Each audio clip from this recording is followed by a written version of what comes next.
I won't speak very long, but just for those of you who don't know, Australians for Science and Freedom is a free think tank founded last year by myself and a number of like-minded colleagues. We are cross-disciplinary, as I like to say, horizontally integrated and also vertically integrated, bringing together people who are intellectual or eggheads together with those who are in the media and engaging with various social issues to those who are at the coalface dealing with the impact of some of our failing institutions today. And we're very much focused on trying to think up and then trial and implement changes to the institutions which have failed us in all different areas, so education, health, law, media, etc. So if you are interested in our organization, please have a look at scienceandfreedom.org. You can subscribe to our free monthly newsletter and get involved with other events.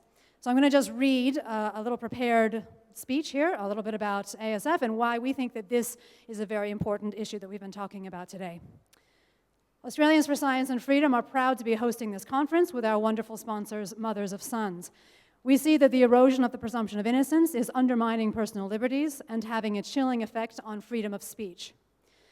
There seems to be an acceleration towards a reversal in the burden of proof, with the onus on the defendant to prove his or her innocence, contributing to an increase in arbitrary and potentially unlawful detention. This threatens to create a breakdown of trust in the legal system and the normalization of injustice. In turn, we are witnessing increasing authoritarianism from government, with a weakening in many of our democratic institutions. Left unchecked, there is a grave risk of a slide towards increasing abuse of power, along with the weaponization of the bureaucratic and judicial systems. So we are very, very happy to have here as our final event for the conference a few people to speak on a panel about some of their own personal reflections on the personal and wider ramifications of some of the cultural shifts and the phenomena that we've been discussing today. So we have Dave Richards here, hopefully, yes, who is also a co-founder and co-director of ASF. And we have Sienna Baker, who is a young university student and also my daughter, and also budding writer. And we have Alex, whose last name I can never pronounce, H something, who is a legal kind of scholar and student and has been very involved in ASF activities, and I know has very interesting perspectives to share about the legal side of all of these things. So thank you, Alex.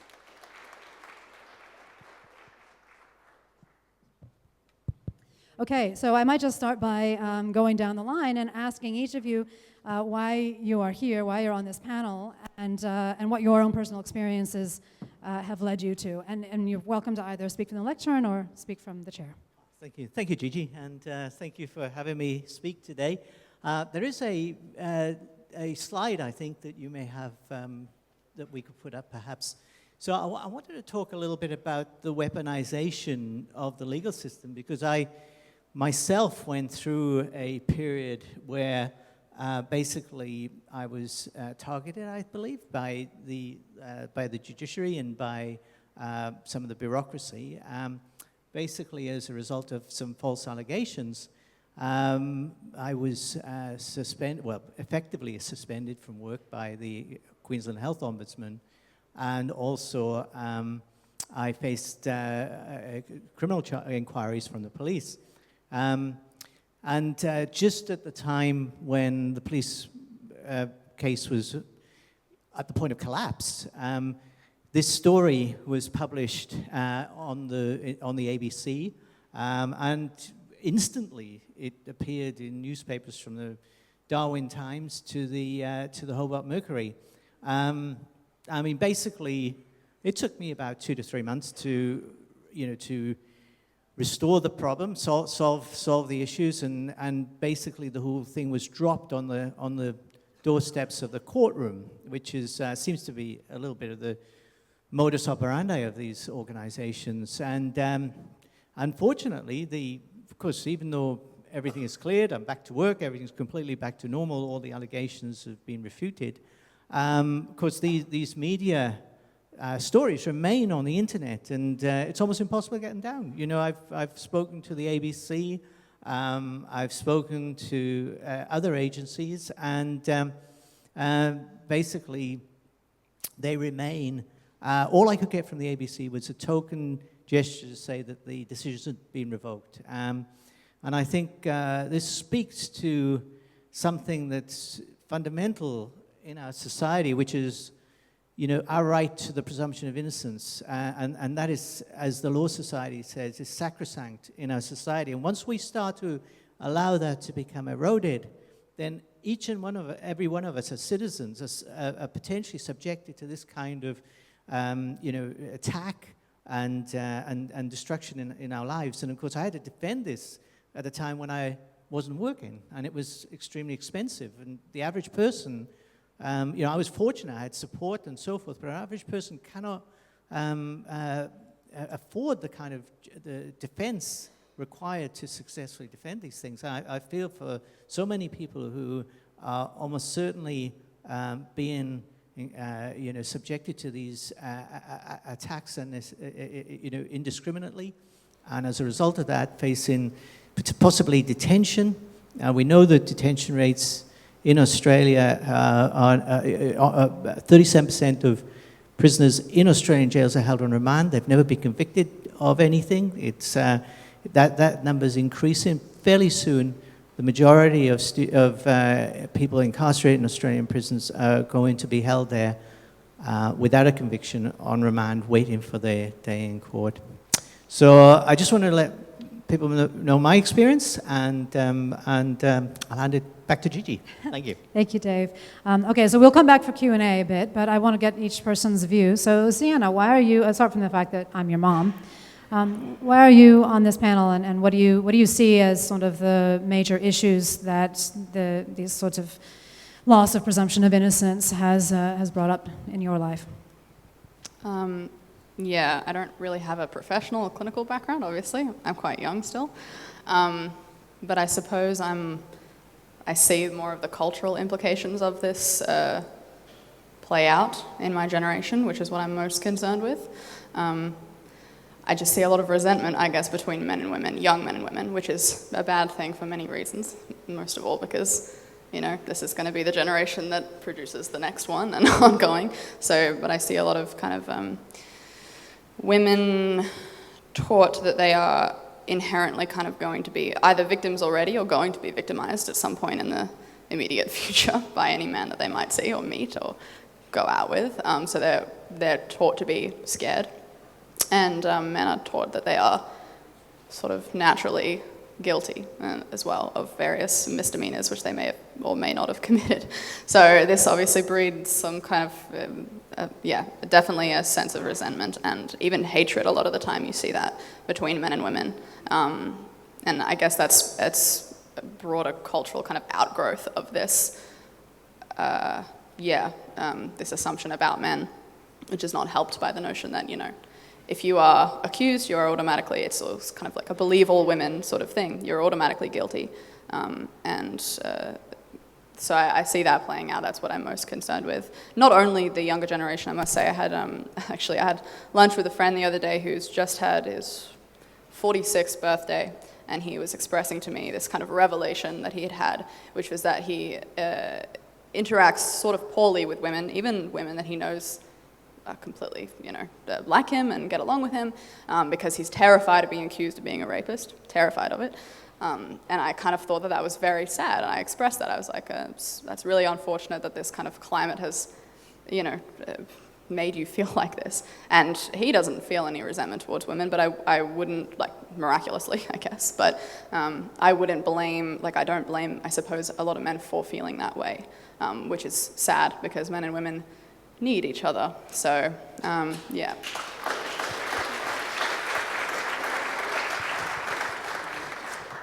Okay, we'll come back to you and your story. Alex, why are you on this panel? Why are you here? What's important to you? Mainly just to teach everyone how to pronounce my last name. No, I'm kidding. Alex Hatzikalimnios, by the way, confuses many. And when I was doing my NAPLAN exam, it took me the whole exam to write it down in little bubbles. So that's mainly why I'm here today. No, I'm kidding.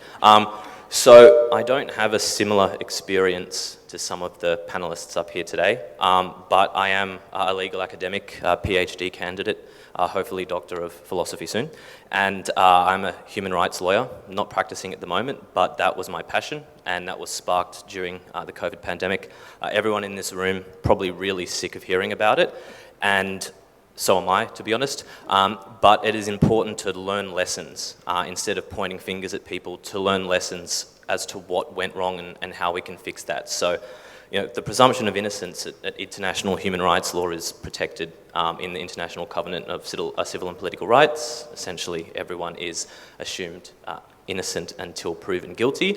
And I think a lot of people who spoke today mentioned how expensive the legal system is. And I think that's probably the largest problem in today's legal system, is access to justice. And I experienced this a lot during COVID. I nearly bankrupted myself being a human rights lawyer during COVID, trying to help people who lost their job.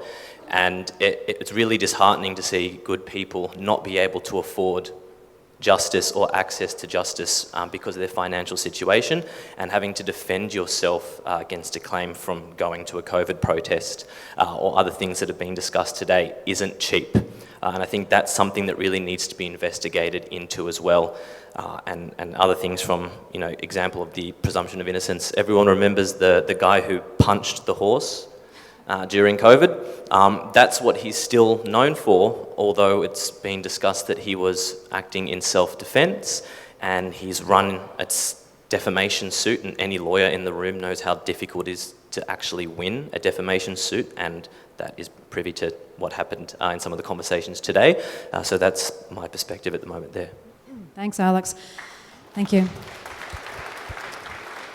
So ASF is very strongly focused on solutions. We really, you know, obviously we are informed by what has happened, not just during the COVID period, but for a couple decades previously.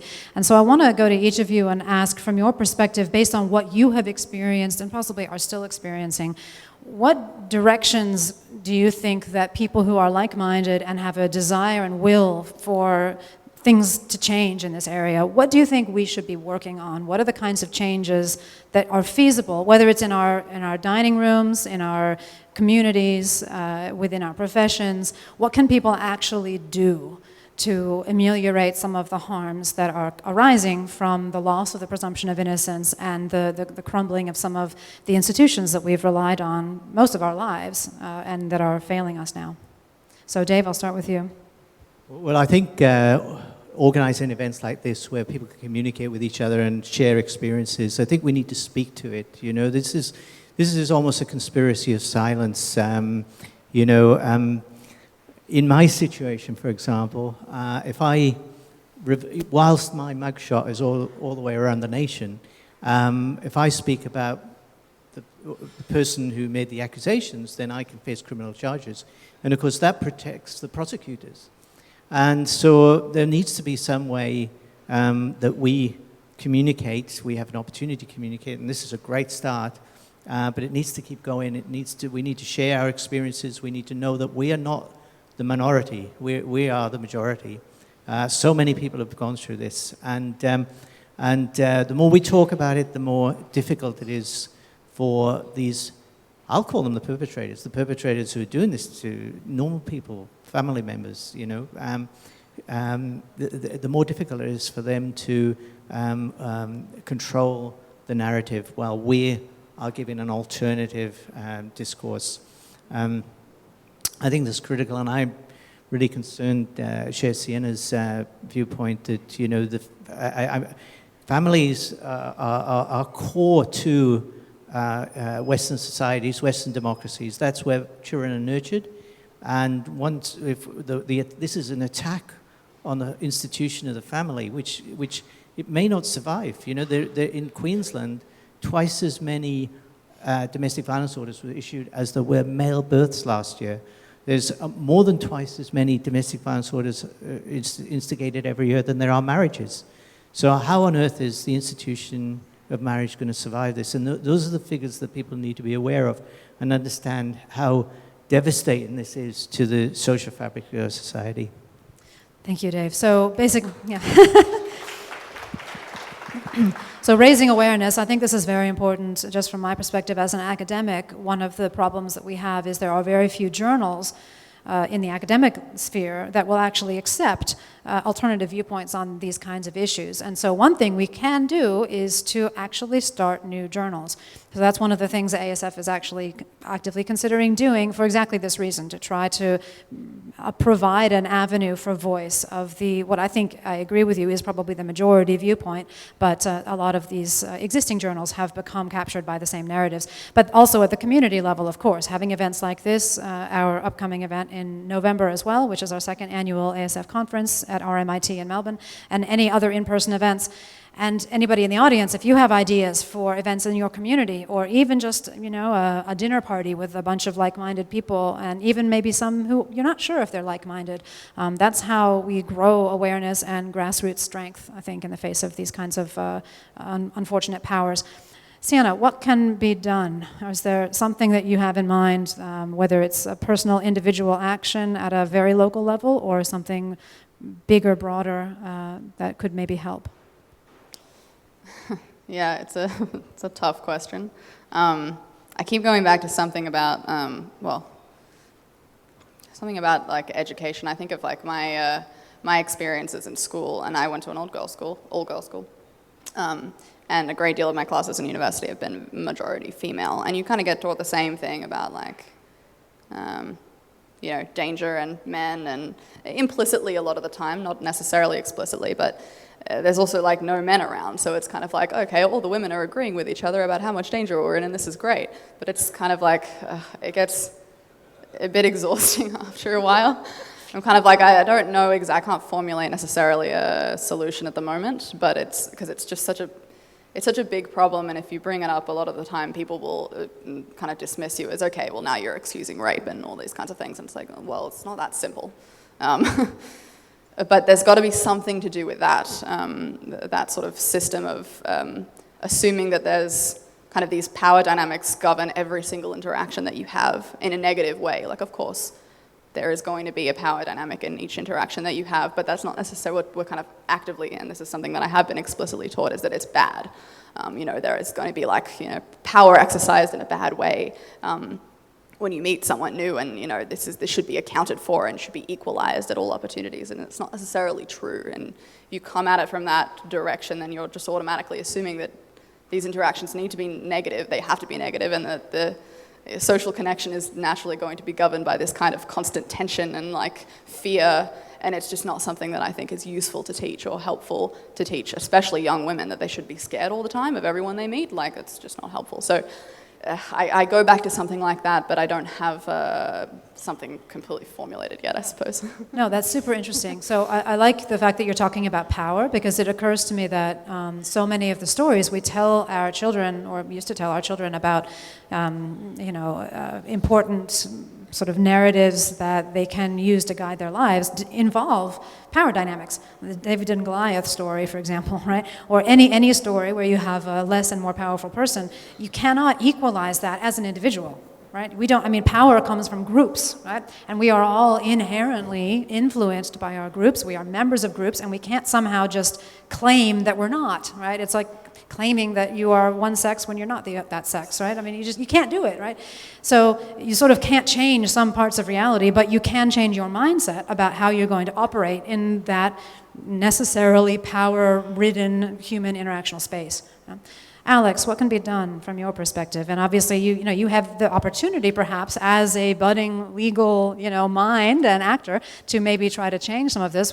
Has this changed your plans about your own career, or what else do you think could you put your effort towards that might have a positive impact?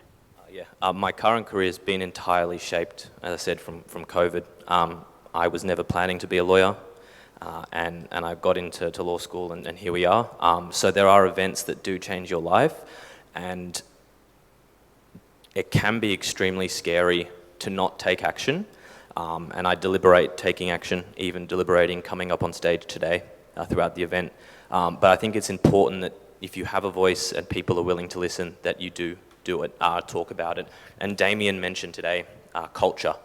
I think it's super important to actually have discourse between people.